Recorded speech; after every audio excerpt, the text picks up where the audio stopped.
বেনামাজিকে মেরে ফেলে দিতে হবে, এ ব্যাপারে কোনো ইমামদের মধ্যে ইখতিলাফ নাই।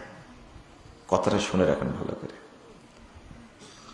বেনামাজিকে মেরে ফেলতে হবে, হয় ফাঁসিতে ঝুলায়া, না হলে তরবারে জবাই করে মেরে ফেলতে হবে।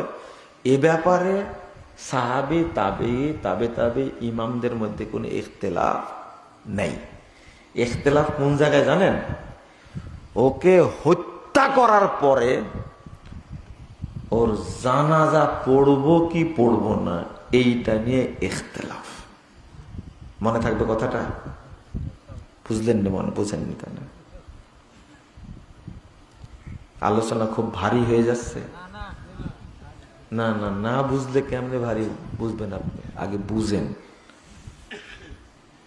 আমি আবারও বলি, বেনামাজি মুরতাদ ওকে হত্যা করতে হবে, এ ব্যাপারে কোনো ইখতিলাফ নাই। দ্বিমত কোন জায়গায় জানেন? বুঝতে পারছেন? ওকে হত্যা করার পরে জানাজা পড়বো কি পড়বো না, এটা নিয়ে কি আছে? ইখতিলাফ আছে। তখন ইখতিলাফের আপনার লাভ কি?